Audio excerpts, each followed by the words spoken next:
cima, lá em cima, lá em cima. As duas mãos e levante a sua cabeça. Levante a sua cabeça e dá um brado de vitória ao Senhor. Porque é hora de alegria nesta manhã. Estamos reunidos na presença do Senhor. Aleluia. Amém, amém, amém, amém.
Daquela que confia no Senhor. Diga: eu creio no poder da oração. E hoje eu tenho o privilégio de estar aqui também com a minha irmã mais velha. Eu vou falar que é mais velha, senão ninguém acredita, que é a pastora Ieda. Levante a mão aí, pastora Ieda. E a pastora Ieda, Deus tem dado para ela um ministério com mães que oram pelos seus filhos. Alguns de vocês fazem parte das nossas reuniões na terça-feira. O AME Ministries é interdenominacional. Depois, se você quiser saber mais, fique à vontade, fala com ela. Mas eu quero dizer algo para você. Essa canção Deus me deu quando meu filho nasceu, meu filho Nicolas. E ele nasceu prematuro como eu. Eu também sou prematuro, sou de 7 meses. Só que ele teve que voltar para a UTI. Ele ficou num lugar que a gente nem tinha acesso. E coração de mãe, você sabe como é que é, né? Quando o filho está doente, a gente chora. E eu só queria chorar. Chorava. Mas o Espírito Santo começou a falar ao meu coração. Respira fundo aí onde você está. Talvez Deus queira falar isso com você agora. Ele falou comigo assim: preste atenção. Filha, Você é minha adoradora. E um adorador não se curva diante dos seus problemas. Só se curva diante do seu Deus. Levanta a cabeça, levanta as suas mãos e levanta a sua voz e comece a cantar. Porque o seu louvor é a porta do milagre. É a porta do agir de Deus. Porque você entroniza Deus quando você o louva, quando você o adora. E ele quando ele está entronizado, onde entra a luz do Senhor, as trevas não têm opção. E eu quero ministrar o seu coração agora. Levante os seus olhos, levante a sua cabeça, levante a sua voz, levante a sua oração, levante-se e resplandeça, porque o Senhor brilha sobre ti. Comece a declarar aquilo que você crê, não aquilo que você vê no natural, mas o que você vê no mundo espiritual. Diga: eu creio, eu creio, eu creio, eu creio, eu creio. Qual é o milagre na sua casa, nos seus filhos, na sua vida? Qual é o milagre que você vê acontecendo? Comece a declarar. Aleluia. Eu creio no poder dos joelhos que se dobram. Eu creio no poder da oração. Eu creio sim. Eu creio no poder das mãos que se levantam. Eu creio no poder da oração. Vou levar meus problemas pra Deus. Deixa eu notar, entrega pra Ele.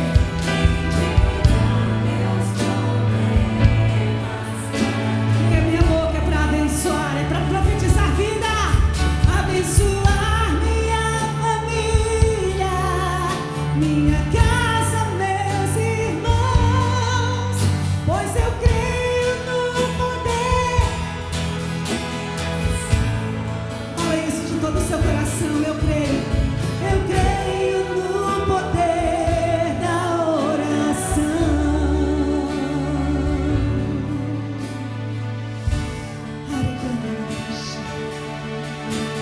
Eu creio no poder da brasa viva no altar, o incenso misturado à oração. O anjo de Deus leva essa oração.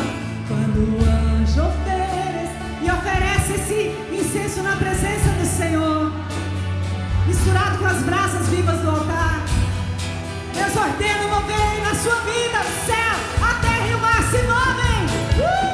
Eu vou levar meus problemas. Eu confio em ti, Senhor. Entregar meus problemas. Eu vou abençoar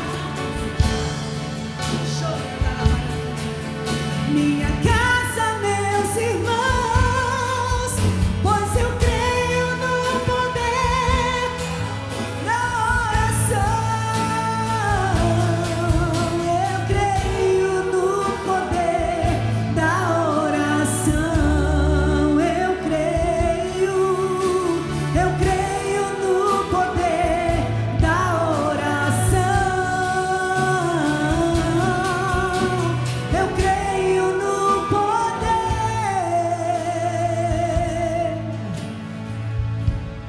da oração.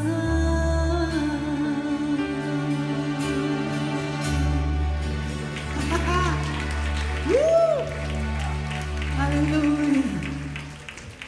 Aleluia, aleluia. Continue agora nessa presença do Senhor. Comece a declarar, declare, proclame quem é o seu Deus. Diga: o meu Deus. Coloque a mão no seu coração e diga assim: o meu Deus. Como é que você se sente quando você fala meu Deus? O meu Deus é o Deus do impossível. Nada é impossível para o meu Deus. O meu Deus é o Deus do impossível.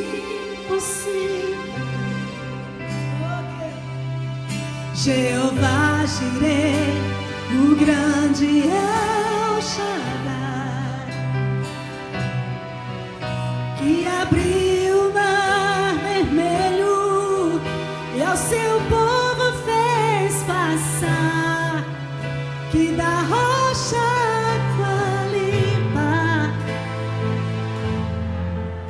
fez brotar. O meu Deus é o Deus do impossível. Deixa sua alma ouvir isso. Que liberta. Os encarcerados de alma são livres. Voz da estéril, mãe de filhos, restaura a alma dos feridos e dilata o amor nos corações,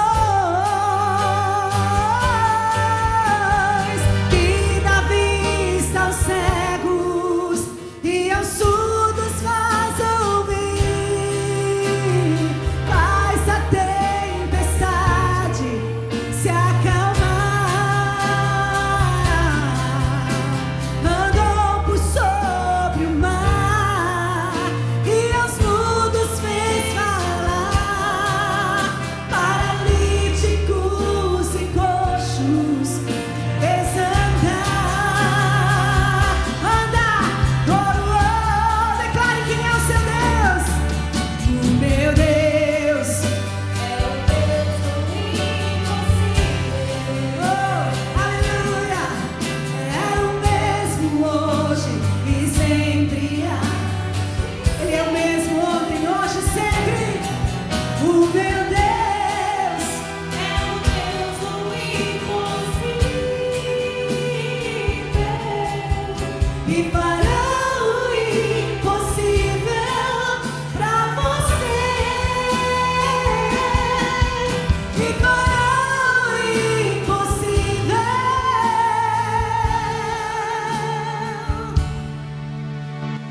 por você.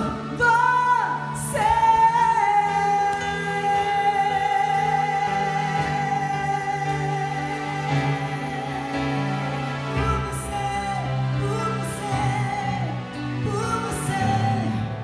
Receba, diga. Hoje é a minha manhã. Este é o meu tempo. Vem a hora e agora é, diz o Senhor. Vem a hora e agora é. A hora é agora. O tempo de Deus na sua vida é agora. É agora. Jesus, ele sempre fazia uma pergunta quando alguém se encontrava com ele com a necessidade: o que queres que eu te faça? Hoje é um dia, um divisor de águas na sua vida. Você vai ouvir aqui palavras que vão transformar a sua vida. Então entre já com um propósito definido. O que é que você quer que Jesus faça na sua vida a partir de hoje? Em que área você quer a ação de Deus? Faça uma oração específica. Eu vou te dar um minutinho para você orar, porque a oração que Deus responde é a oração que você faz. Não é falar sobre a oração. Eu creio no poder da oração e não ora. Ora agora, porque vem a hora e agora é.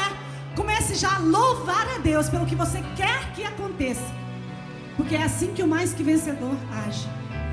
Você não vai pedir, choramingar, não. Você vai adorar. Você vai adorar e já agradecer, já entronizar Deus nessa situação. E diga: Senhor, eu creio que é a sua vontade. E eu sei que é a tua vontade, portanto o Senhor já fez. E como o Senhor já fez, porque o Senhor está no presente, no passado e no futuro. É o mesmo hoje e sempre há de ser. Ele não apenas há de vir, Ele é no futuro, Ele é no passado, Ele é no presente. Ele habita nessa dimensão que nós não entendemos. Ele é tudo ao mesmo tempo. Então Ele já fez. O que Ele vai fazer, Ele já fez. E Ele já está aguardando o seu louvor e a sua adoração pelo que Ele já fez.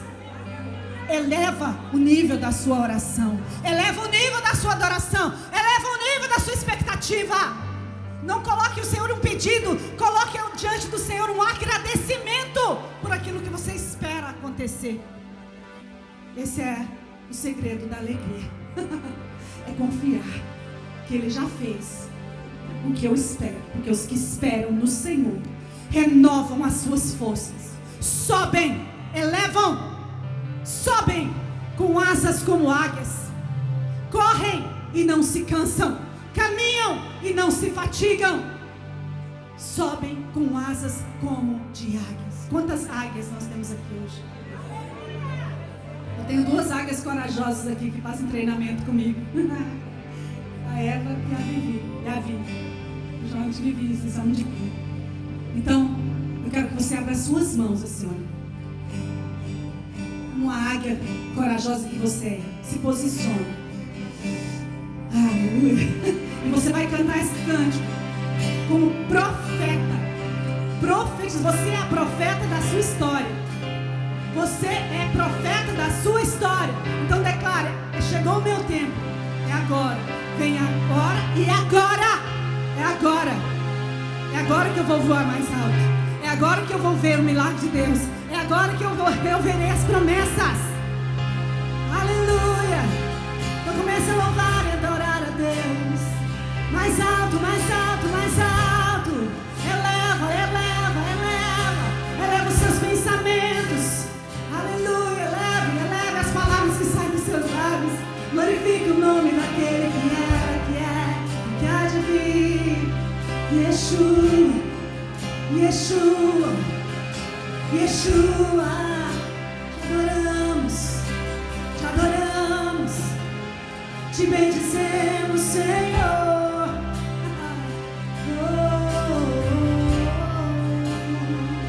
Let's go. É tempo de quebrar cadeias, restaurar e adorar. E a Deus somente adorar.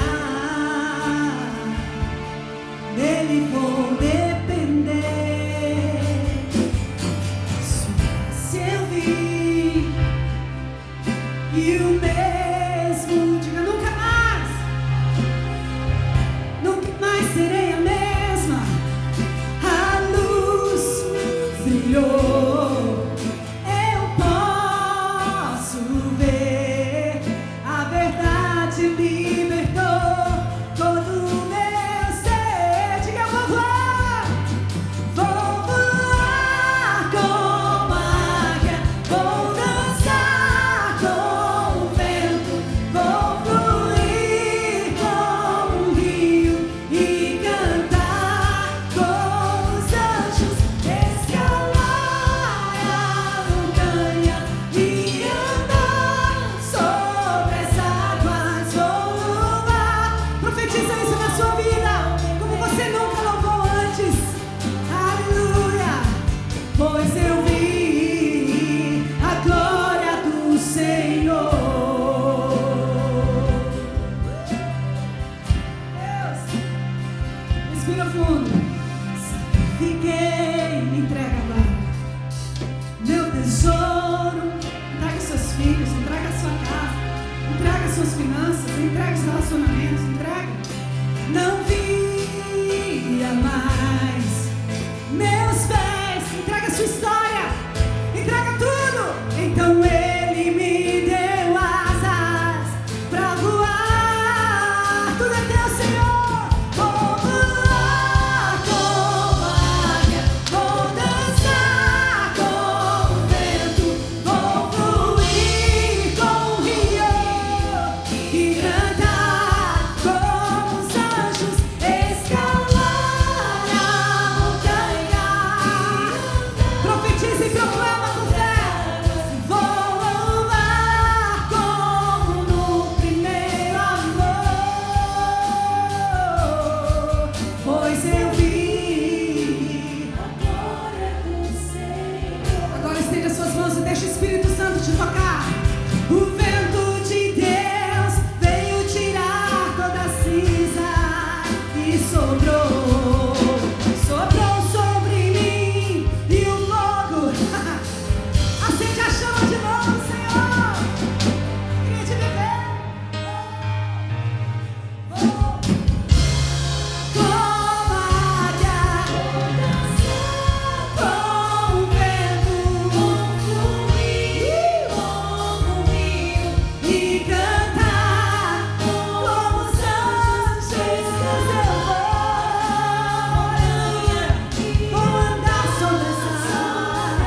glória do Senhor está no seu rosto. Você que é mulher única, exclusiva. Que honra estar aqui com a doutora Rosana. Eu aprendi tanto com você. Gratidão no meu coração. Pela unção de Deus que está na sua vida. Um espírito de sabedoria, de inteligência, de conselho que habita em você. Gratidão. Obrigada, pastora Camila, por essa iniciativa, pastor Fábio. Nós amamos vocês. Quero simplesmente declarar com você em unidade.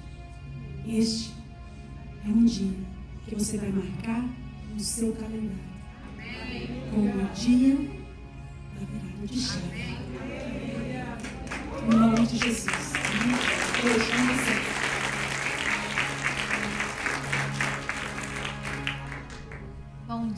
Bom dia para vocês. Eu estou muito feliz de ver todos esses rostinhos aqui. Eu agradeço de coração e quero deixar aqui um breve relato. E quando nós tivemos a ideia, né, de fazer esse congresso, nós pensamos, vamos fazer algo que não seja somente para a nossa igreja, mas que seja para todas as mulheres da nossa comunidade, né? E eu estou muito feliz mesmo de ver a resposta através de vocês. E mais ainda quando nós tivemos a ideia de ter a doutora Rosana Alves aqui conosco. Parecia ser algo tão distante, mas através da vida dela a gente pôde perceber o quanto o Senhor é fiel e como Ele surpreende a gente, né? É uma honra muito grande tê-la aqui conosco. E essa semana eu aprendi algo muito interessante que eu queria compartilhar com vocês. Eu aprendi a diferença entre elogio e reconhecimento. Elogio é quando a gente elogia alguém, nossa, você tá bonita, né? Essa cor te favorece. E quando a gente faz um reconhecimento, eu queria fazer agora um reconhecimento da doutora Rosana, da Rosana Alves. Há uns 2 anos atrás, eu estava numa fase muito difícil da minha vida, com depressão, estava muito triste. E a minha mãe, lá do Brasil, começou a me enviar palavras, vídeos da doutora Rosana. E quando eu comecei a ouvir, aquilo foi tão tremendo, tão motivador na minha vida. E eu pensei, Senhor, isso tem sido tão bom, tem sido tão curador para mim. E eu gostaria tanto que outras mulheres tivessem essa oportunidade de sentir como eu me senti, como estou me sentindo. E então esse é o reconhecimento que eu gostaria de fazer agora, né? Que tirando todos os seus títulos, todos os seus diplomas, a sua pessoa, né? É esse talento incrível que o Senhor tem dado e você tem compartilhado assim com tanta gratidão, né? Eu agradeço muito, né? E agora a gente vai ter esse privilégio de ouvir essa mulher tão grandiosa.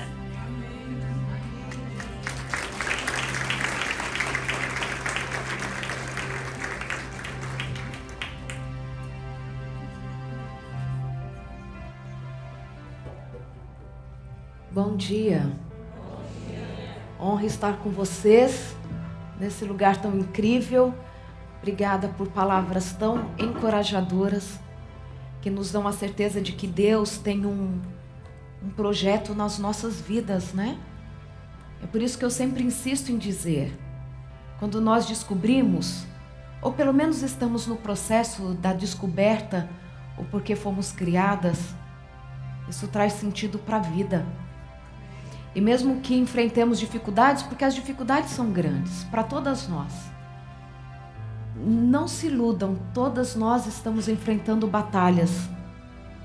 Algumas as batalhas são mais intensas do que para outras pessoas, isso é certo também. Mas existe um Deus guiando nossas vidas. Quando o problema é muito grande, queridas, é hora de sentar para contemplar o que o Senhor fará em nosso favor. Em vez de ficarmos desesperadas, tentando encontrar aqui a resposta ali, correndo de um lado para o outro, nós precisamos substituir a agitação pelo sentar e contemplar. as maravilhas que Ele fará. Posso convidar você neste momento para orarmos?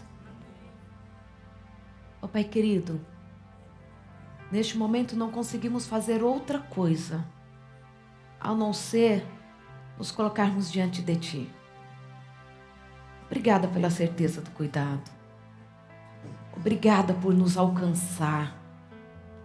Obrigada pela certeza da salvação em Cristo Jesus.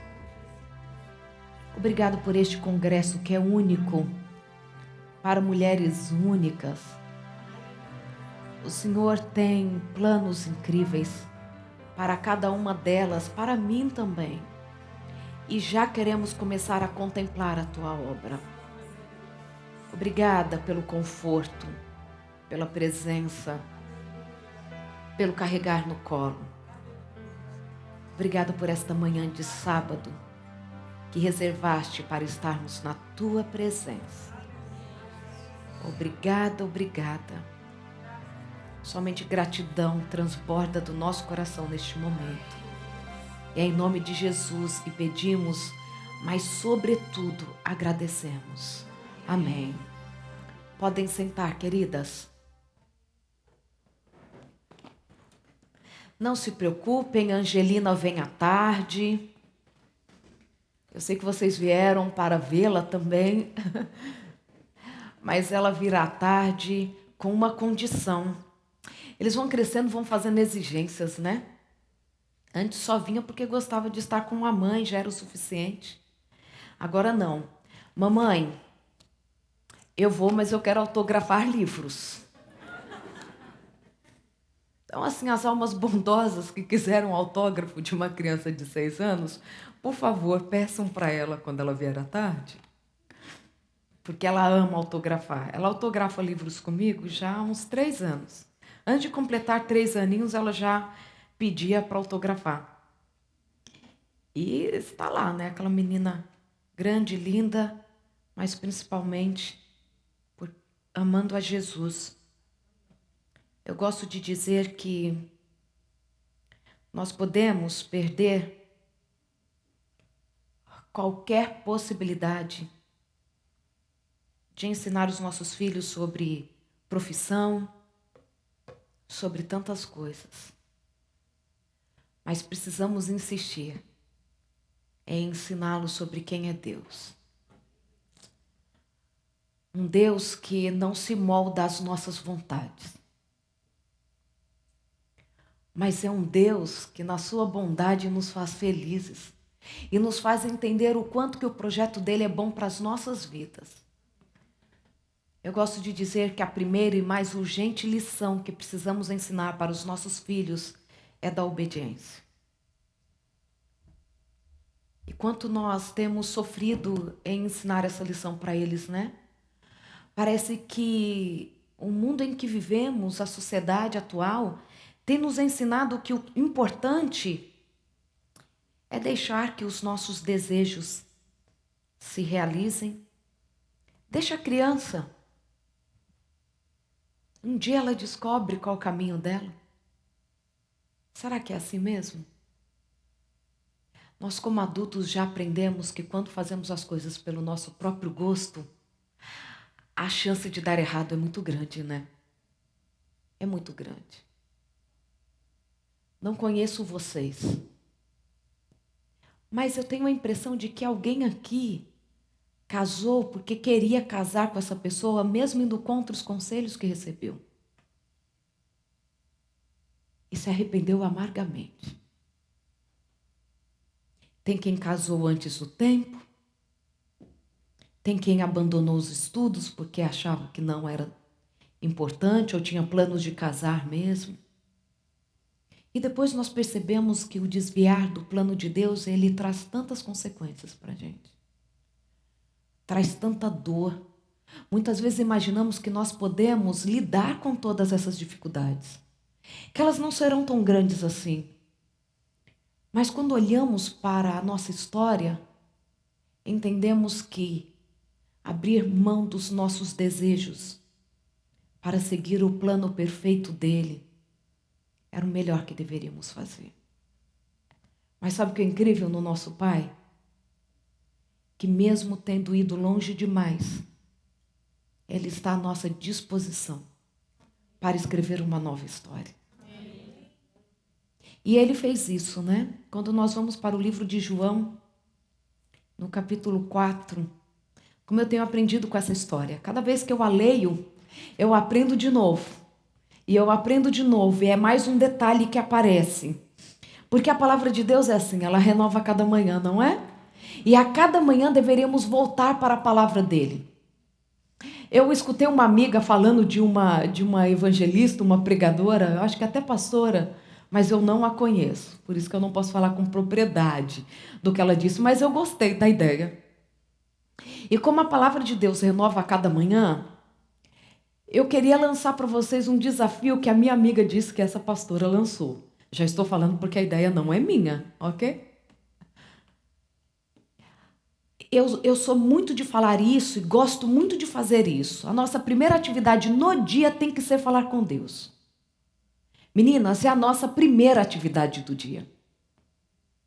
Um dia, já tem tempo, eu na correria, acordando a Angelina para a aula dela, falei assim, filha, corre, corre, corre, que nós estamos atrasadas. Ela assim, tá esquecendo de nada, não?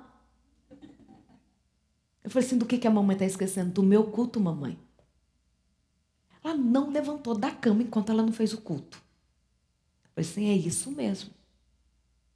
Aí essa pastora, porque assim, a sua primeira atividade no dia tem que ser falar com Deus.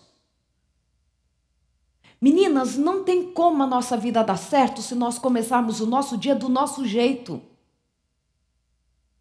Quantas vezes o verso que você lê pela manhã, ele vai ser para você tão útil durante o dia?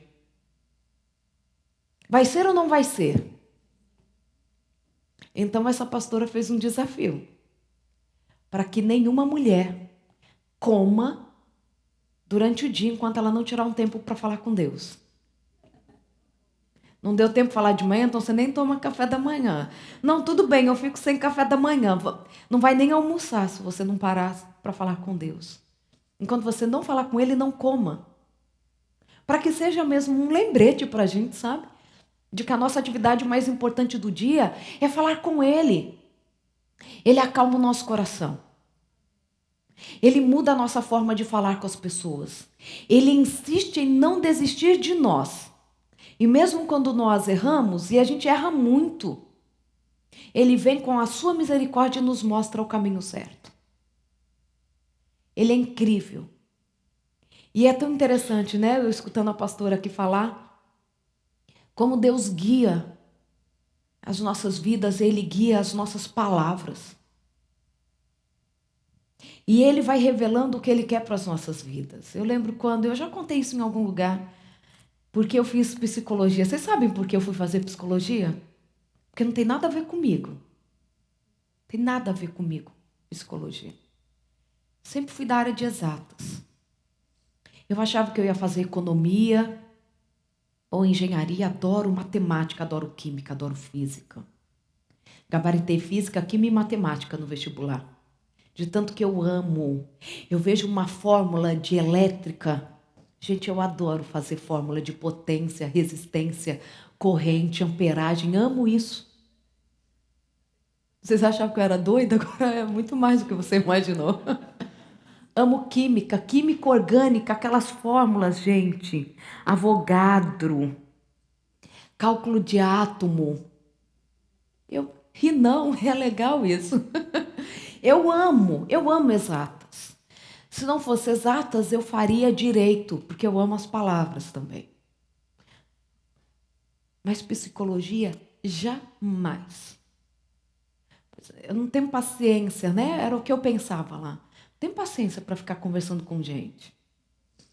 Tipo assim, você tem um problema, vai lá, senta e resolve. Tão simples, é tão óbvio. Tem um problema com fulano, por que não vai lá e senta e conversa com ele e resolve? Tem problema com a mãe? Senta lá e fala, mamãe querida, precisamos resolver essa questão. Eu achava tão óbvio. Mas chegou a época do vestibular. Quando eu fui prestar o vestibular, eu já tinha mudado um pouco essa ideia por conta de ministério. Então eu pensava em fazer medicina para ser missionária. Era esse o projeto. Quando eu fui prestar o vestibular, eu ia prestar só 3 vestibulares. Quem é da minha época sabe que no Brasil não era tão simples prestar vestibular, né? Sempre foi muito caro. Pensa que eu prestei vestibular há 24 anos. 24, 25 anos que eu prestei vestibular. Eu lembro que na época a inscrição já era 80, 100 reais. Era muito dinheiro. Eu ia prestar apenas 3, a gente preenchia a ficha do vestibular e ia no posto no dia marcado para entregar a fichinha. Era ou não era? Quem balançou a cabeça tem mais de 40. Glória a Deus, eu não sou a única. E aí, eu já tinha feito inscrição para 2 vestibulares e faltava só um, o da Unesp. E eu estou sentada na cozinha de casa, preenchendo o vestibular, né, a ficha de inscrição, e perguntei para minha mãe: mãe, o que a senhora acha que eu deveria prestar no vestibular da Unesp? Perguntei. A minha mãe, sem pensar, responde: psicologia. Assim, mamãe não me conhece. Achava que era filha predileta, que era amada. Eu falei assim: mãe, psicologia, mas não faz sentido psicologia. Por que psicologia, mãe? Ela falou assim: filha, as pessoas nas suas comunidades religiosas estão aprendendo muito de Deus, nada sobre o ser humano, e estão tentando ligar os dois, por isso que não tem dado certo. As pessoas ainda acham que tudo é falta de oração, que depressão é falta de oração, que ansiedade é falta de conhecimento. Gente, eu estou falando de 25 anos atrás. Hoje parece que é tão óbvio essa conversa nos nossos ambientes religiosos, mas não era assim. É tanto que se alguém ia fazer psicologia, ficava todo mundo com medo, que ia se tornar ateu. Ateia, na verdade, porque a maioria quem fazia eram as mulheres, né? E eu falei assim: mãe, mas não tem nada a ver comigo psicologia, a senhora sabe disso? Ela falou assim: tem tudo a ver com você. Tem tudo a ver, porque Deus quer te usar assim. E sabe o que ela falou? Filha, eu te vejo daqui a 20 anos sendo requisitada por todo mundo, porque você vai estar pronta para isso. Quando todo mundo despertar para a necessidade de trazer essas temáticas para dentro das igrejas, você vai estar pronta para servi-los. E ela ainda fez uma brincadeira, porque ela gostava muito de ler, ela assinava uma revista que se chama Vida e Saúde, a revista de saúde mais antiga no Brasil. E ela brincou assim: olha, o Belisário, que era o psicólogo que escrevia na revista, o Belisário está ficando velho. E ele vai precisar de um substituto na revista. A substituta é você. Há 6 anos eu sou a colunista da revista Vida e Saúde.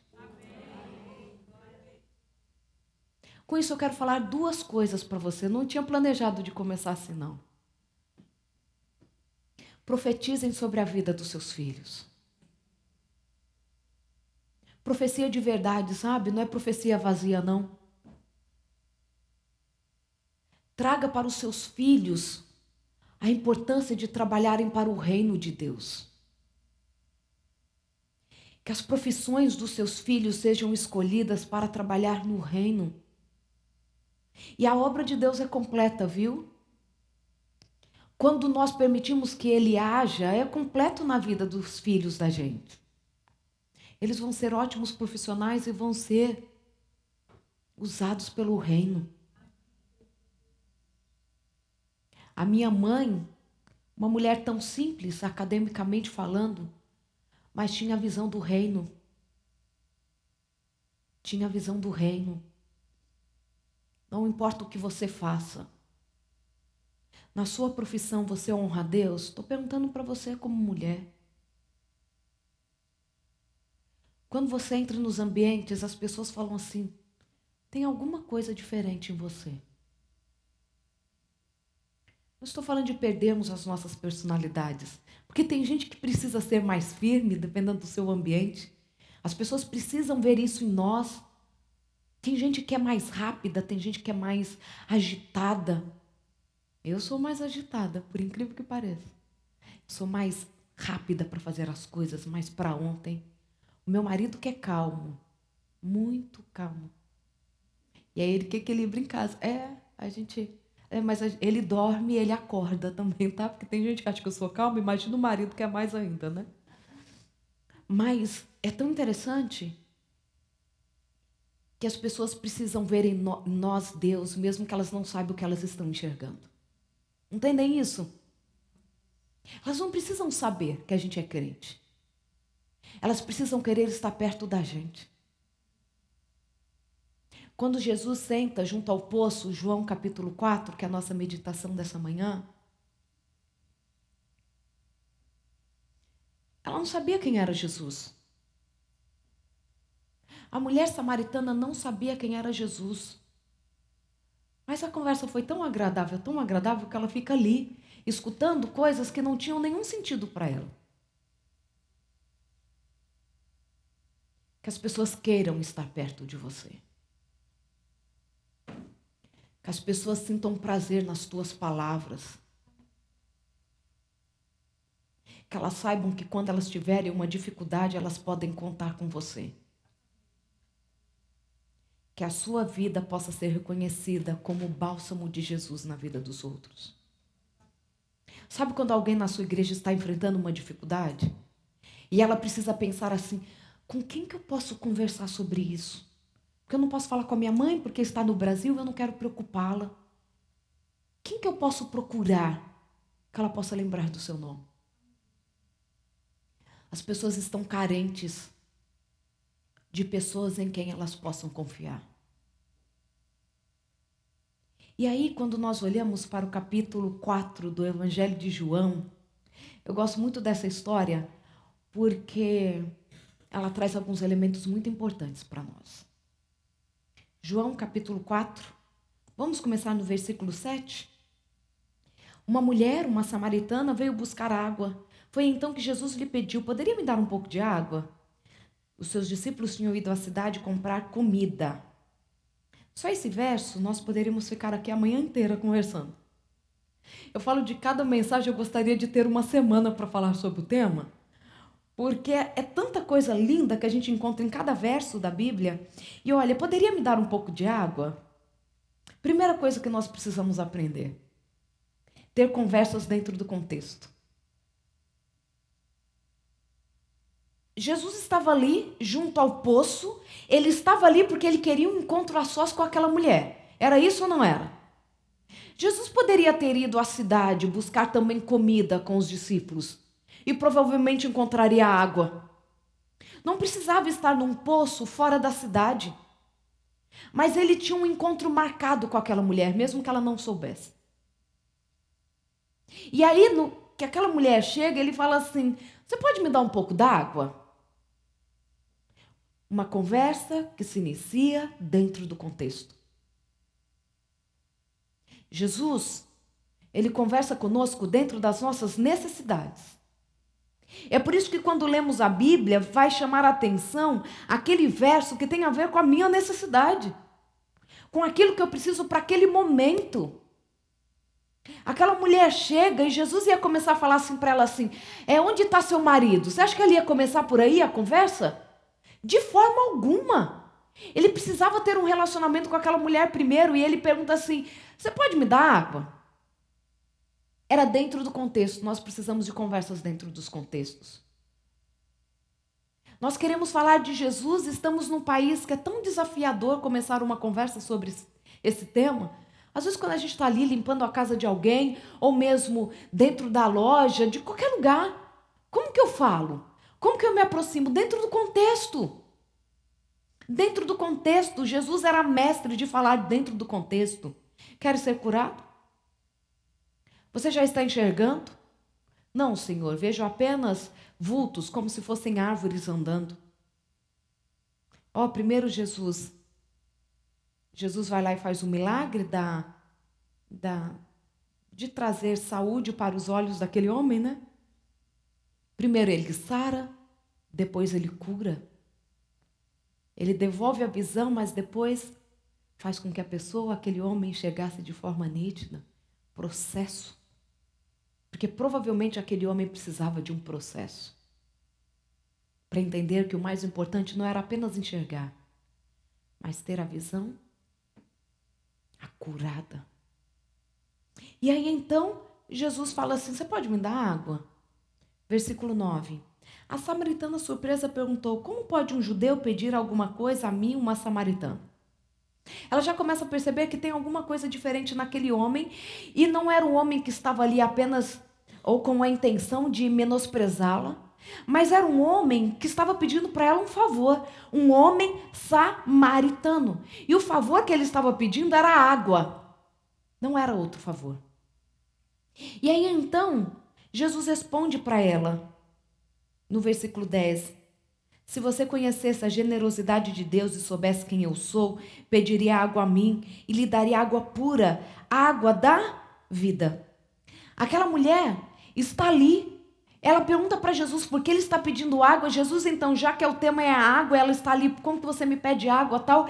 Jesus inverte e fala assim, olha, se você conhecesse quem eu sou, você me pediria e receberia água pura. Versículo 11, a mulher disse, o Senhor não tem balde para tirar água e o poço é fundo. Então de onde vai tirar essa água viva? Parece a gente diante de Deus, né? Você consegue se identificar nesse verso? Jesus está dizendo assim, filha, eu quero te dar um casamento novo. Eu quero restaurar o seu casamento. Eu quero trazer para você felicidade conjugal. Senhor, como que você vai fazer isso sendo que o meu marido ainda é o mesmo? O senhor vai matar esse e me dar outro? Tem umas que pensam, mas só não tem coragem de expressar. Dependendo da raiva. Qual vai ser o processo? Jesus estava trazendo para aquela mulher assim, olha, eu tenho água pura, água viva. E aquela mulher discutindo processos com Jesus. Como que o senhor vai fazer isso? De me dar água viva, se o senhor não tem nenhum balde para tirar água desse poço? É muita ignorância essa pergunta. Desculpa, esse comentário dessa mulher. Por quê? Se aquele poço tivesse água viva, ela já teria bebido, porque ela pegava aquela água todo dia, provavelmente.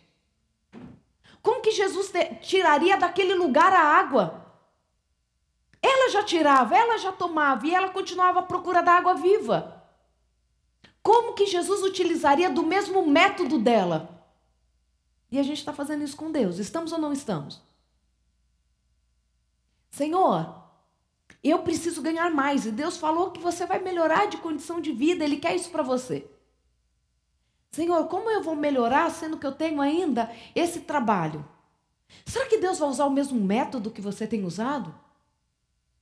Será que Ele não tem algo diferente para a sua vida? E nós estamos discutindo com Ele o processo e meio que até duvidando se Ele pode fazer?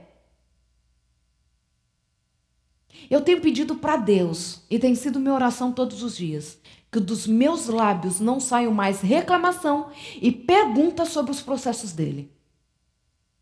Porque a gente está acostumada, Senhor, mas por quê? Será como? Não vai mudar. Impossível. Deus está trazendo solução e nós estamos discutindo, queridas. Deus está querendo trazer um tempo novo para as nossas vidas. Eu creio nisso. Nós não podemos ter enfrentado tudo que enfrentamos nesses últimos 1 ano e meio, um pouco mais do que isso, e sairmos do mesmo jeito, achando que a única coisa que nós temos de bom para essa nova fase é não usar mais máscaras. Será que Deus não quer marcar um novo tempo para as nossas vidas? A minha irmã mais velha, ela sempre nos disse assim, nós não podemos passar por uma grande prova saindo do mesmo jeito. Porque se fizermos isso, desperdiçamos a oportunidade de viver algo novo e só ficamos com o ônus do sofrimento. O que esse novo tempo vai trazer para a sua vida? Será um novo tempo? Será um novo tempo? Amém? Eu quero um novo tempo para as nossas vidas, mas nós precisamos parar de discutir alguns processos.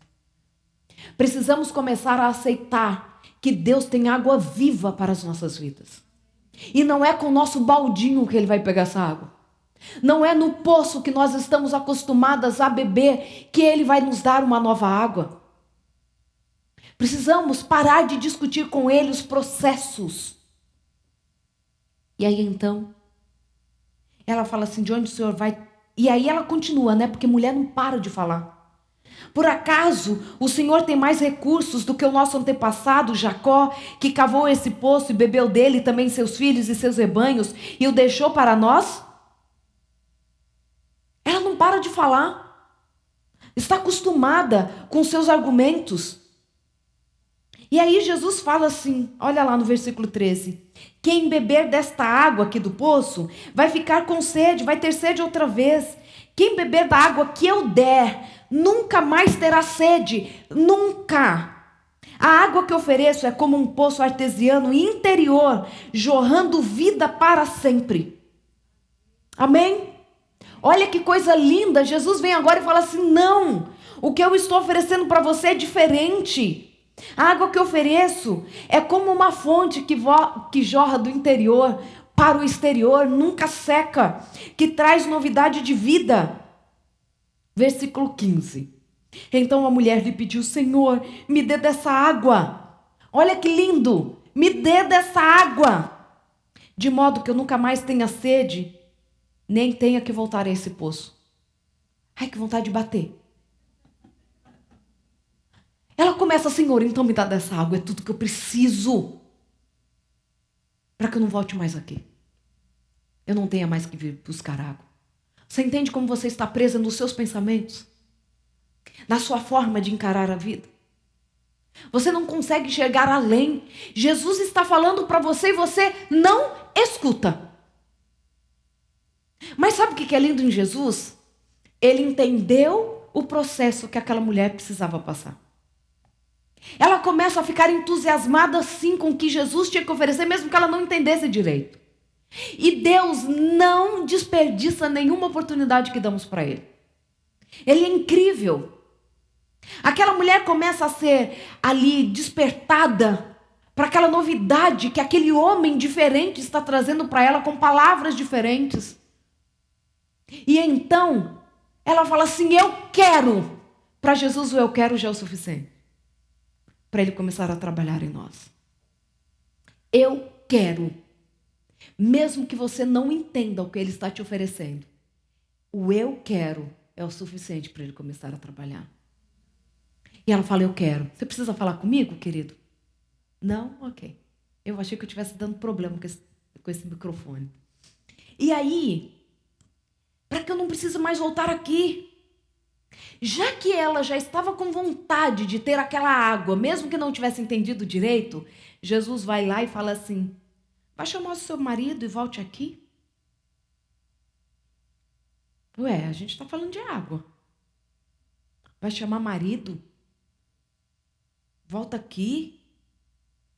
Ela já tinha começado a aceitar o processo de Cristo mesmo sem entender. Então ele não a abandonaria enquanto ele não resolvesse tudo. É o que Ele quer fazer conosco. Jesus vem e faz parece que uma quebra na história. Mas ela já havia feito um pedido para Ele. Senhor, eu não quero mais ter sede. Jesus não entende assim, se você não quer mais ter sede, eu preciso resolver o seu relacionamento. Você não quer mais o sofrimento? Vir ao meio-dia buscar água sozinha, porque as mulheres não querem estar perto de você? Ou você tem medo de encontrar com aquela que de fato é dona desse homem? Já que você quer nunca mais ter sede, quer essa água viva, eu preciso tocar naquilo que é o seu problema. Eu preciso resolver aquilo que você nem está conseguindo entender direito, onde está de fato a sua dor. Jesus, quando entra na nossa vida, Ele vem também para nos confrontar. Você deu espaço para Ele? Senhor, entra na minha casa, faz da minha casa, então Ele vai remexer a sua história. Ele talvez traga para a sua vida a possibilidade ou a necessidade de confrontar o seu relacionamento com a sua mãe. Porque talvez aí esteja uma dor que precisa ser resolvida. E a água viva, para brotar do interior e jorrar para o exterior, precisa começar pela cura dos nossos relacionamentos. Ela deu oportunidade, Jesus a confronta. Porque nos nossos encontros com Cristo, somos confrontadas. Porque não há cura sem confronto. Não há água viva jorrando onde ainda existe goteira, onde existe sequidão, onde existe águas rotas, águas podres, paradas, sem vida, que o que coloca, morre. Jesus então fala assim, vai buscar seu marido. E é tão interessante que diante de Cristo ela não consegue nem mentir. Ao versículo 17, não tenho marido. Não tenho marido. Ah, queridas, precisamos aparecer diante de Cristo, de fato dizendo quem somos. Senhor, eu não tenho paciência. Não tenho perseverança no estudo da palavra. Não tenho condições de ficar engolindo tanto sapo na minha igreja. Não tenho. Porque quem tem água viva que faz brotar e jorrar e nunca mais cessa é Ele, não somos nós.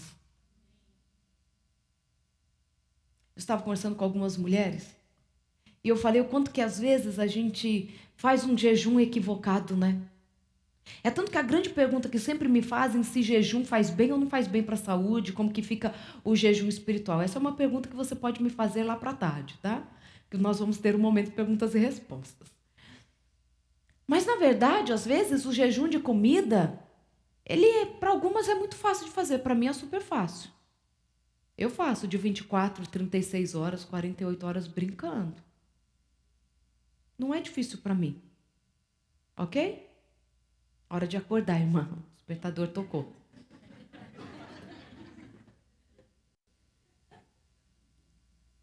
Mas sabe do que a gente pode fazer jejum? Um grupo ontem de mulheres estava... Cada uma escolheu o jejum que ia fazer ontem. Posso lançar esse desafio para a gente aqui? Algumas ontem fizeram o jejum da paciência. Que elas não iam responder ninguém de forma atravessada ontem. Vocês entendem? Né? Responder atravessado, né? Algumas fizeram o jejum das redes sociais. Algumas fizeram o jejum do doce. O que você precisa submeter a Deus, que tem sido a goteira da sua vida? Onde está minando. A água viva. A vida está minando. De onde está minando? E aí ela fala, não, eu não tenho marido, não. O que você não tem hoje que você precisa submeter a Cristo? Que você precisa confessar a Ele? Porque ela podia ter mentido. Ela podia. Aquele homem era um judeu, passando pela estrada, de passagem mesmo, só queria água e ele ia embora. Mas não tem jeito, quando nós estamos diante de Cristo, mesmo sem entender a sua presença, não tem como esconder dele quem somos. E muitas vezes estamos escondendo sim, Senhor, dá um jeito no meu marido, porque o problema é todo ele. Não é assim? Se o meu marido fosse melhor, eu seria mais paciente. Se ele me ajudasse mais em casa, eu teria mais tempo para brincar com os meus filhos. Chegou a hora de levar para Ele quem somos. Chegou a hora de permitir que Ele nos confronte do jeito que somos. E aí Jesus diz para ela, você disse muito bem, não tenho marido. A verdade é que você já teve 5 maridos. E o homem com quem você vive agora não é seu marido. Você falou a verdade.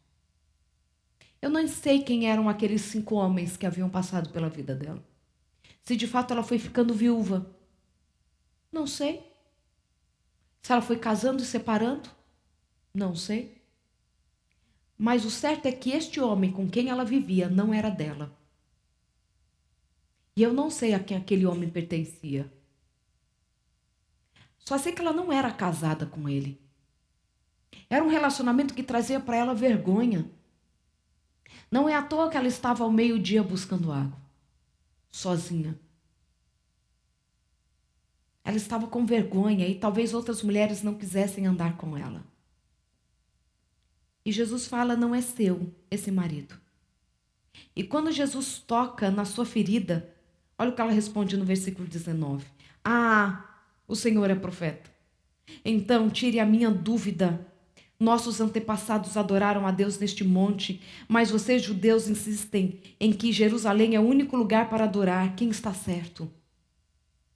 Quando Jesus fala sobre o problema dela, ela, em vez de falar assim, quem é você para estar se intrometendo na minha vida? Andou encontrando com quem? Ai, essa cidade tem tanto fofoqueiro, né? Já foram lá em Jerusalém contar o que eu faço. Não. Ela reconhece em Jesus um profeta. Eu estou pensando aqui agora, por que ela reconhece em Jesus um profeta? Porque ele estava ali, de alguma forma, meio que humilhando aquela mulher. Estava ou não estava? Jogando na cara o pecado dela. Estava ou não estava? Olha, você teve 5, e agora, depois de tanta experiência, você não soube nem escolher o 6º. Porque escolheu alguém que não era seu. Por que ela reconhece em Jesus um profeta? Pela forma de falar a verdade. Eu gosto muito de dizer que sinceridade sem amor é crueldade. Sinceridade sem amor é crueldade. Como nós estamos falando as verdades para as pessoas. Quantos jovens abandonam a sua fé porque um dia foram confrontados de uma forma tão cruel. Tá achando que vai para o céu desse jeito, né? Você pode enganar seu pai, mas a mãe você não engana não, menino. Ó, tá vindo a igreja desse jeito aí, ó. Vai dar certo? Não. Como que nós temos apresentado a verdade para as pessoas? Estou falando dos nossos casamentos também.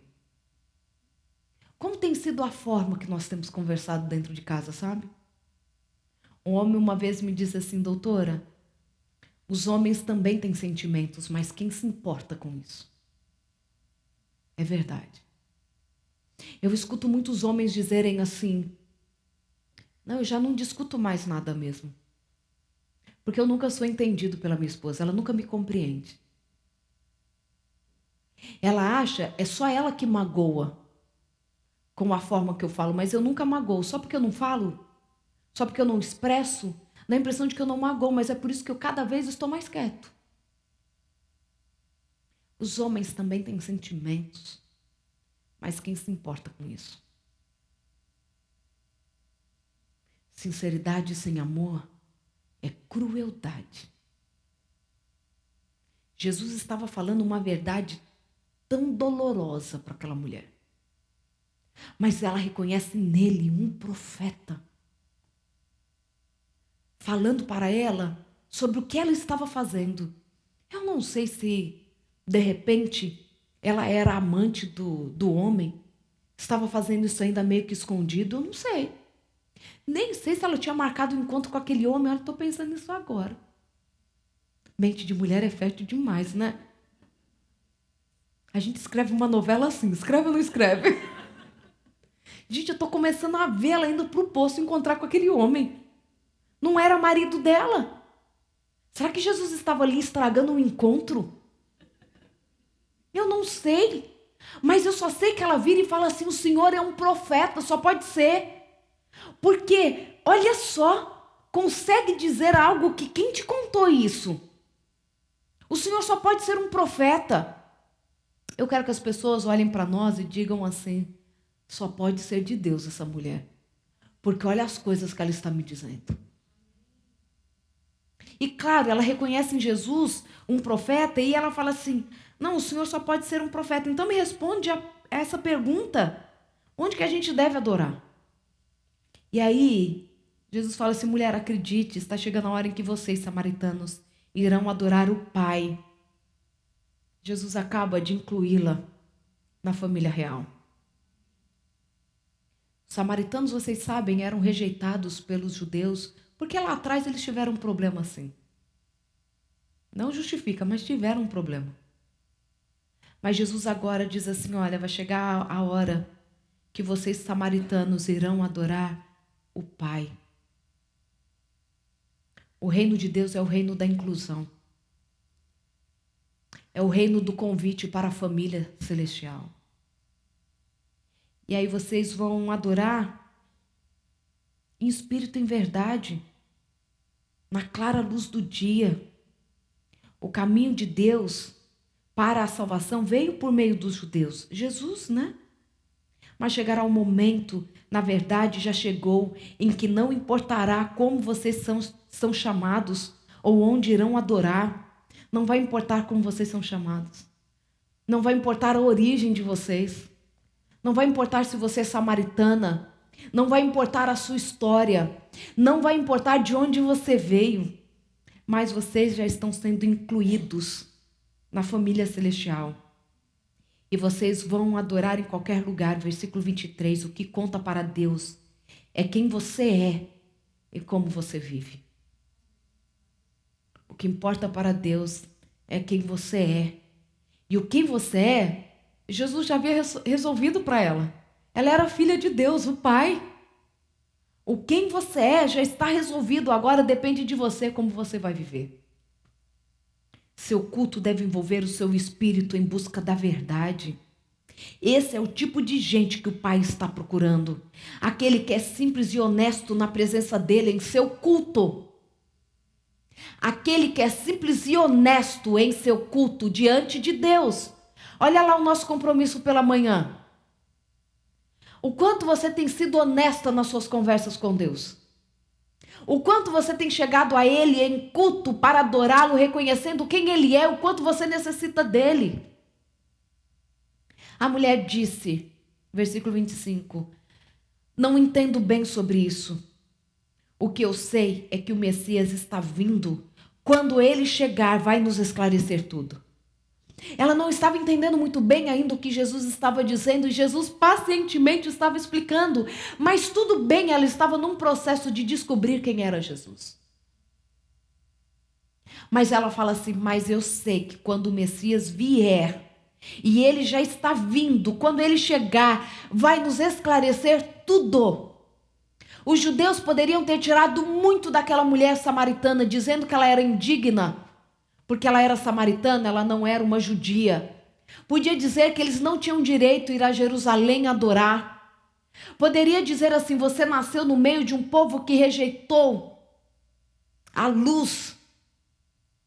Mas aquele povo, os judeus, não haviam tirado do coração dela a certeza da vinda do Messias.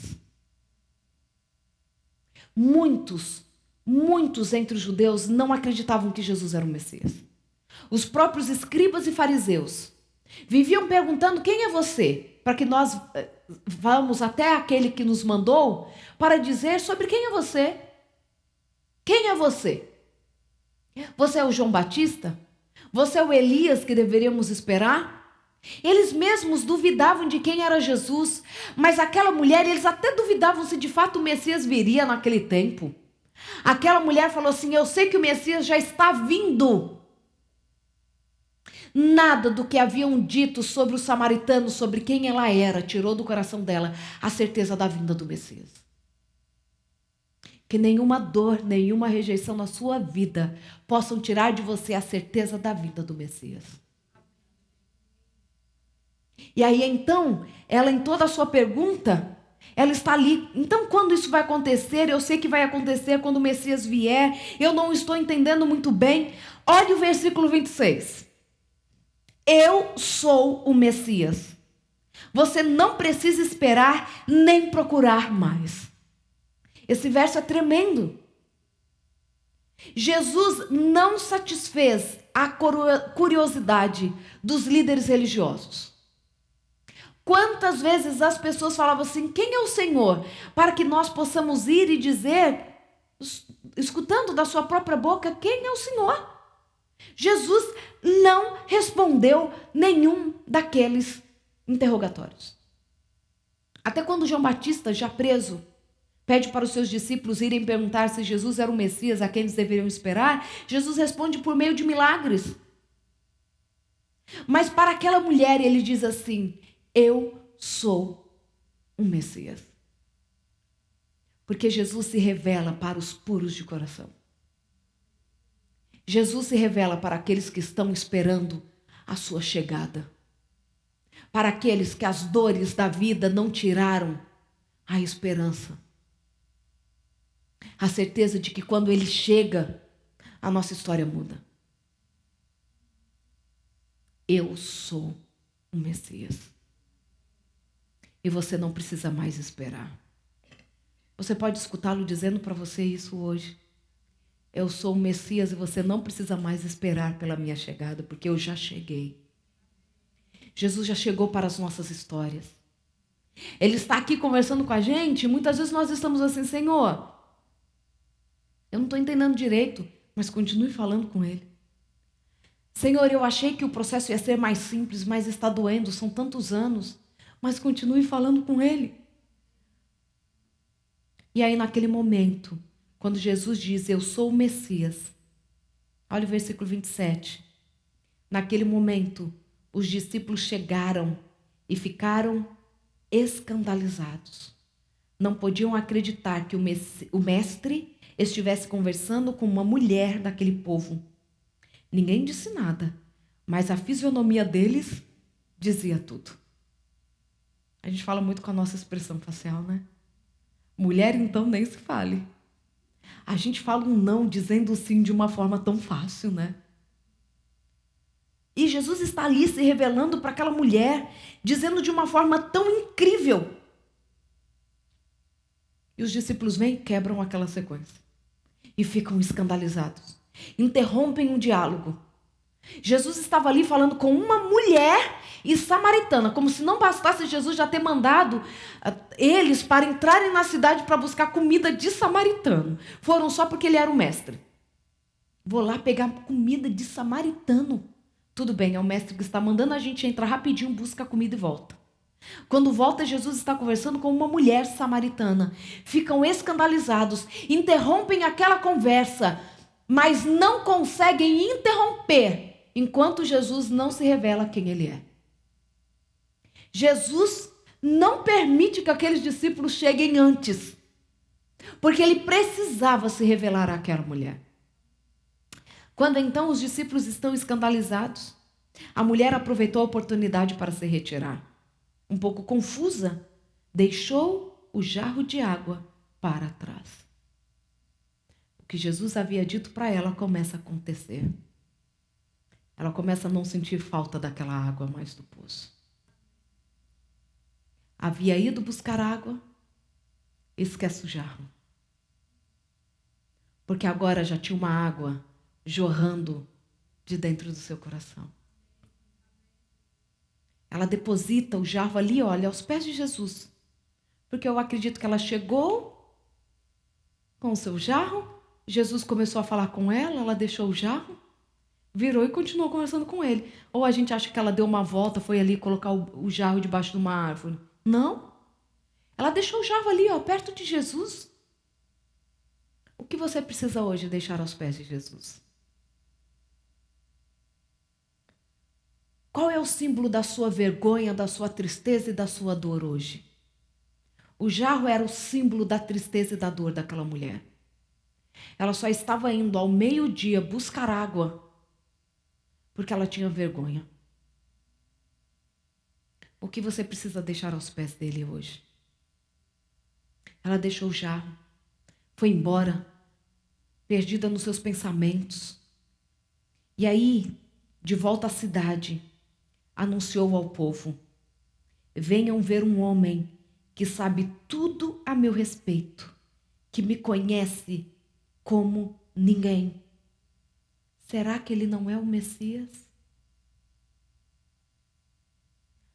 Você entende que aquilo que era o motivo da vergonha dela, o homem com quem ela vivia não era dela, agora virou ponto de anunciar quem era o Messias? Ele me conhece porque, olha, eu não contei para ninguém tal coisa, mas ele sabe de tudo. E ele revelou tudo que eu tenho feito. E não são coisas boas. Porque essa mulher falava muito. Eu não acho que ela só falou assim, olha, ele falou tudo o que eu faço. Ele sabe tudo da minha vida. Ela não parou nessa frase, eu tenho certeza. E ela falou assim, olha, ele sabe tudo da minha vida. Deixa eu te falar uma coisa.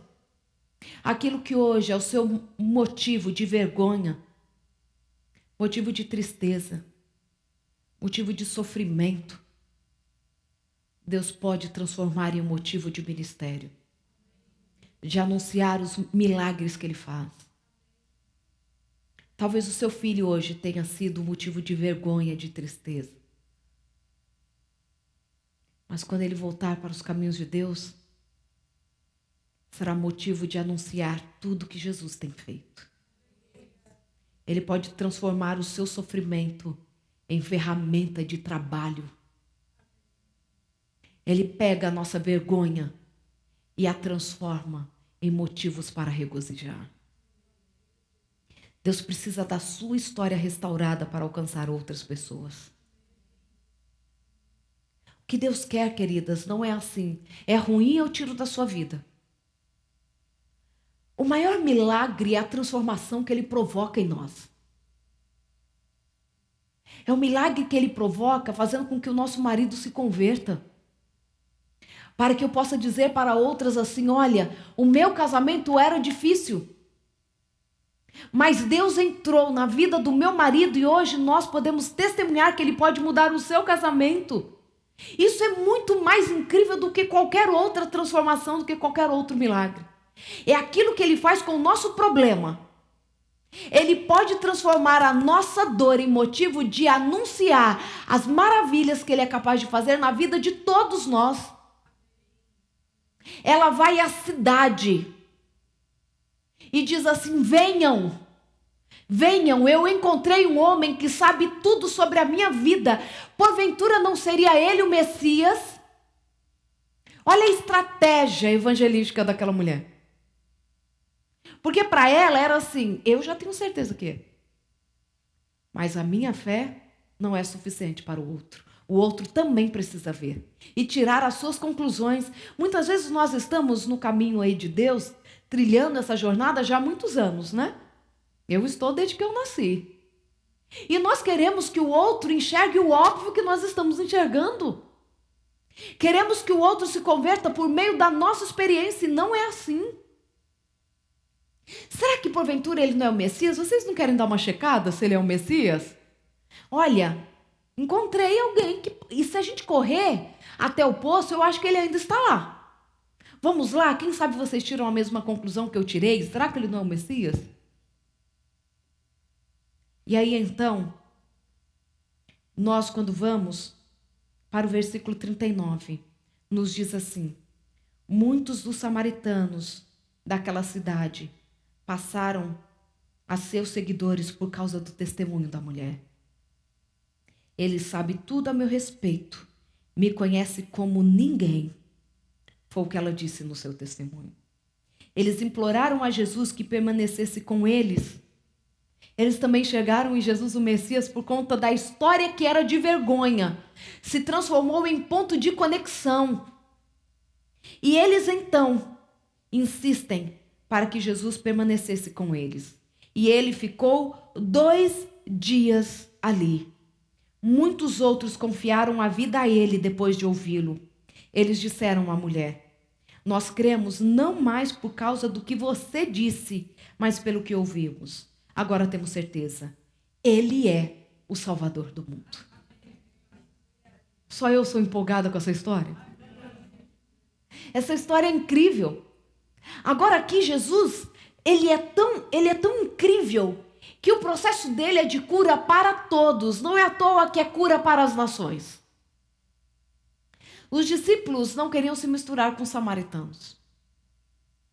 Ai, meu pai, tiveram que ir à cidade buscar comida. Comida que Jesus nem comeu. Olha o desaforo. Me manda lá para a cidade.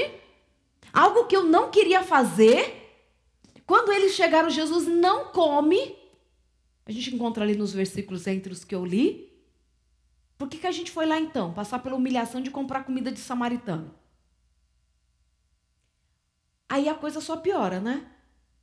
Agora eles têm que por 2 dias dormir em cama de samaritano, acordar com o samaritano, sentar do lado de samaritano, ficar ali imprensado por samaritano. Jesus ficou 2 dias na cidade e a multidão ia ouvi-lo. Eu fico imaginando os samaritanos assim, né? Os judeus, os samaritanos assim, os samaritanos também, os judeus assim, os discípulos de Jesus, ai meu pai, mais uma encostou em mim. Quantos dias será que eu vou precisar de purificação, de tanto encostar no impuro? Era essa a mensagem que eles tinham na cabeça. Jesus fica ali 2 dias. Jesus vai te levar para circunstâncias que serão necessárias para o seu refinamento. E a história nos conta que na perseguição que os cristãos sofreram em Jerusalém, os primeiros que acolheram os discípulos foram os samaritanos. Os discípulos puderam fugir para Samaria para se protegerem ali. Eles passaram de fato a serem irmãos. Eu não sei o que Jesus quer fazer com a sua história. Eu não sei em qual ponto da história você se encontra. Eu não sei se você é a samaritana que ainda está indo ao encontro de Jesus naquele poço, sem saber que está com o encontro marcado com ele. Era só mais um dia de buscar água. Talvez hoje para você seja mais um dia de um encontro de mulheres. Mas eu sei que Jesus, ele marca encontros para as nossas vidas. Eu não sei se você já deixou o jarro aos pés de Jesus, na certeza de que ele cuida de todas as suas necessidades. Ou se chegou a hora de você anunciar tudo aquilo que ele fez por você. Ele não pode fazer uma obra em nossa vida para ficar só dentro do nosso coração. Precisamos anunciar as boas novas para aqueles que necessitam ainda beber da água da vida. Eu não sei se você há tanto tempo caminha com Jesus e acha que assim, eu tenho que ficar aqui, só do lado dele. Não posso me contaminar. Não posso me misturar. A família que não quer saber de Jesus, eu nem vou mais ao almoço da família. Como você vive isso? O que Jesus fez em sua vida? Porque no reino de Deus é assim, queridos. A gente não senta em roda de escarnecedor. Que quer dizer ter os mesmos hábitos muitas vezes, ok?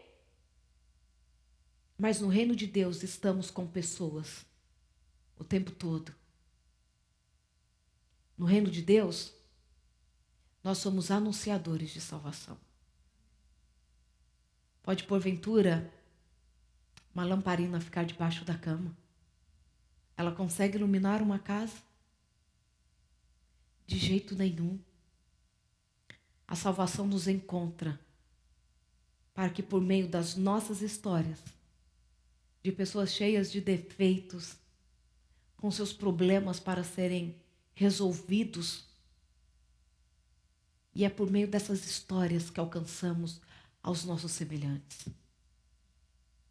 É nas nossas batalhas conjugais, nas nossas batalhas profissionais, que temos histórias para mostrar para os outros que Jesus, se ele foi capaz de entrar na minha vida e ainda insistir em continuar em mim, mesmo com os meus defeitos, ele pode estar em qualquer vida. Nós somos convidados para o reino de Deus, para espalharmos as boas novas. Aquela mulher samaritana viu em Samaria mais potencial para a salvação do que os próprios discípulos que andavam com Jesus.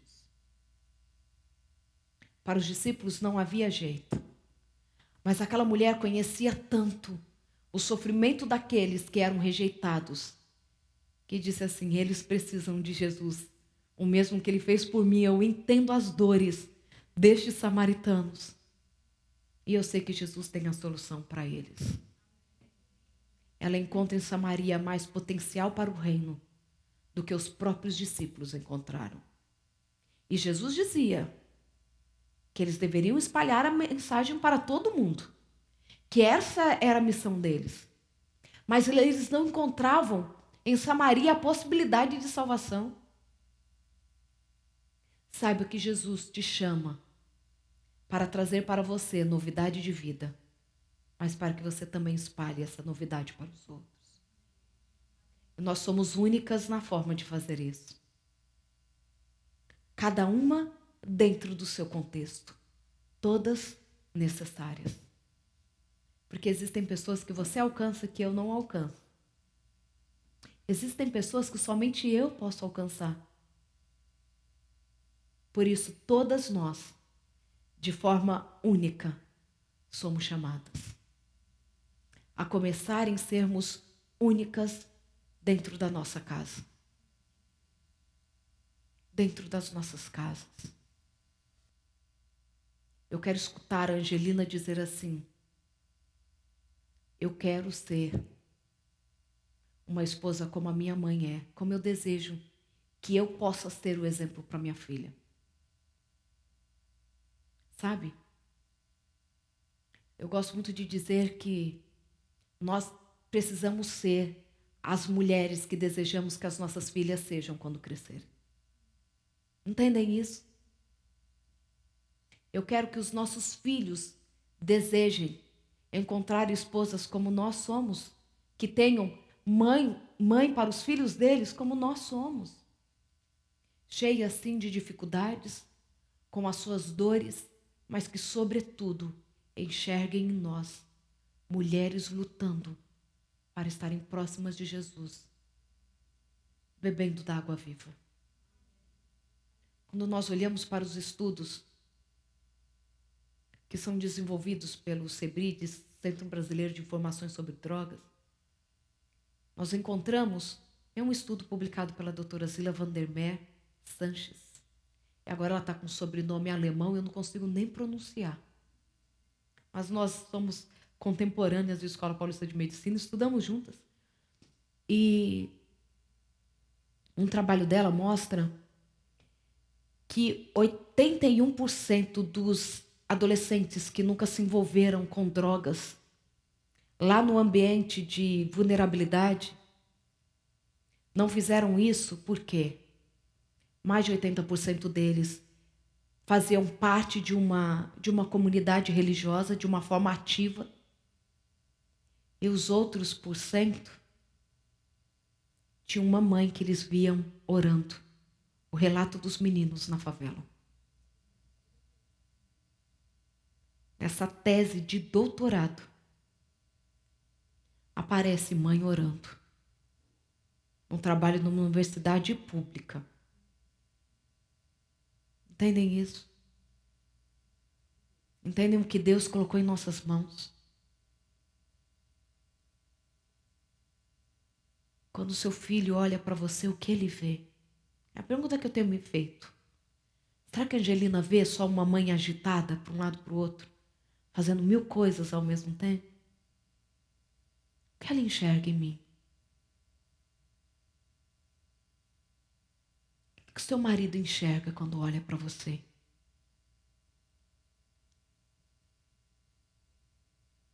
O que as pessoas que convivem de perto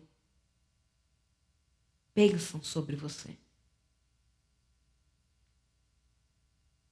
Qual é a água que tem brotado de dentro de nós? Continuamos sim com as nossas dificuldades. E é por isso que os nossos filhos precisam nos encontrar ajoelhadas orando. Que dos nossos lábios saiam mais prontamente palavras de pedido de perdão do que eu tenho razão.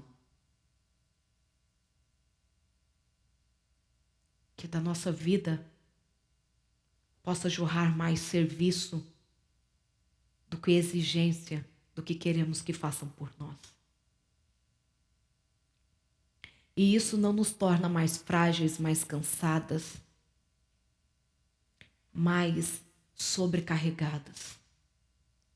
Isso vai gerando um movimento dentro da nossa casa, quando a gente menos percebe. Marido está lavando louça sem a gente pedir. Desejo isso para as nossas casas, de verdade.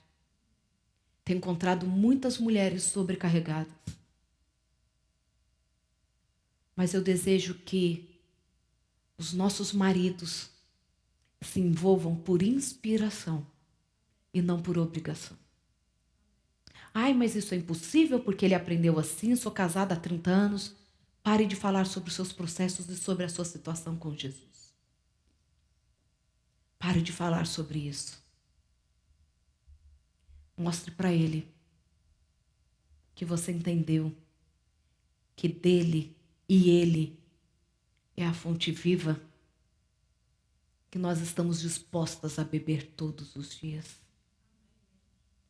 para que tenhamos uma vida que nos traz a possibilidade de anunciar aquilo que ele tem feito em nós, para que as pessoas possam ser levadas a terem os seus encontros com Jesus. Eu quero ler um último verso para vocês. Quem me conhece sabe que eu amo. Olha, e abri exatamente na página. Isaías, capítulo 58, versículos 10 até o 12. Sua vida começará a brilhar na escuridão. Sua vida sombria será banhada na luz do sol. E sempre mostrarei a vocês o melhor caminho. Darei a vocês vida plena, até no lugar vazio. Músculos firmes, ossos fortes. Vocês serão como um jardim bem regado, uma fonte viva que nunca seca. Vocês usarão, eu amo esses versos, porque eles são tão terapêuticos. Vocês usarão o entulho do passado para construir de novo. Reconstruirão sobre os antigos alicerces da sua vida. Jesus não vem para tirar tudo de nós e vai começar tudo novo, não. A beleza de Deus é que Ele usa o entulho do passado para construir de novo. Ele usa os antigos alicerces da nossa vida para reconstruir. Ele vai pegar a sua história, lá da sua infância, dos seus traumas, do abuso que você sofreu, e vai reconstruir a sua nova história sobre esses antigos alicerces. Para que você não esqueça de quem Ele é, do que Ele é capaz de fazer, e como Ele quer usar a sua história para ajudar outras nas suas construções. Olha que lindo! Vocês serão conhecidos como aqueles que reparam qualquer coisa. E é qualquer coisa, essa é a promessa da palavra de Deus. Restauram ruínas antigas, reconstroem e renovam, tornam a comunidade habitável outra vez. Há muito poder nessas palavras. Há muita esperança nessas palavras. Há muita certeza naquilo que Deus nos deixou, como assim, filha, tenta mais um pouco. Filha, não desista. Eu não quero que você esqueça tudo que passou, mas utilize-se da sua história para fazer algo novo. Os antigos alicerces estão aqui. Vamos começar novas construções. Que Jesus nos abençoe. Que Ele nos guie. Que Ele todos os dias coloque em nosso coração esperança. Que o renovo possa acontecer todas as manhãs. Que Ele abençoe a mim e a você. Vamos cantar novamente, vamos orar. Me orientem, meninas. Vamos orar? Já posso agradecer pelo almoço, porque todas nós vamos almoçar agora. Amém, meninas? Todas estão liberadas para o almoço, porque todas, pelo menos um verso da Bíblia, leu hoje comigo. Então, liberadas para comer. Senão iam ficar até pegar a Bíblia e ler. Posso convidar você para ficar em pé? Para orarmos?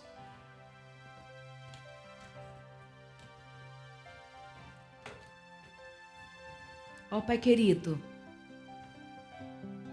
como expressar quem Tu és? Pai querido, como dizer o quanto Te amamos? Tu és aquele que nos conduz por caminhos que muitas vezes nem entendemos, mas o que estás o tempo todo é promovendo encontros contigo. Obrigada por isso. Obrigada por cada oportunidade que temos de manifestar o Teu amor. Obrigada por não desistires de nós.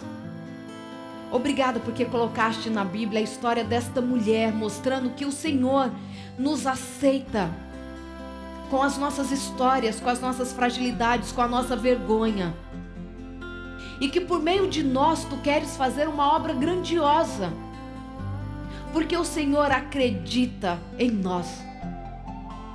Obrigada pela certeza de uma nova história. Obrigada por esta água viva que já está jorrando do nosso coração. Obrigada, Senhor.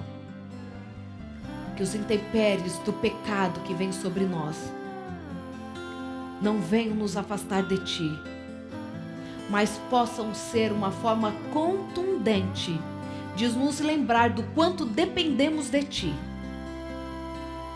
Que o pecado não venha nos fazer desistir, mas que nos leve a querer alcançar a Tua misericórdia. Que a dor que sofremos, que a depressão, que a ansiedade, tudo isso possa gerar em nós a necessidade de Ti e não o afastar dos Teus braços de amor, porque é o Senhor quem tem cuidado de nós. Eu quero falar juntamente com essas mulheres aquilo que Pedro te respondeu quando perguntaste: vocês também não irão me abandonar? E Pedro responde: Senhor, a quem iremos, se somente Tu tens as palavras da vida? Senhor, nós não queremos ir para nenhum lugar. Nós não queremos distanciar de Ti, porque somente o Senhor tem as palavras da vida. Obrigada por nos mostrar que o que mais necessitamos é do Senhor. Que as nossas outras necessidades possam ficar em segundo plano e outras podem até ser esquecidas. Porque quando reorganizamos a nossa vida colocando o Senhor em primeiro lugar, quantas necessidades deixam de ocupar o nosso dia a dia porque elas passam a ser tão supérfluas. Obrigada, Senhor, por tudo. Obrigada por este sábado que nos reservaste para termos um encontro contigo. Abençoa toda esta comunidade. É o que pedimos e agradecemos em nome de Jesus. Amém. Amém.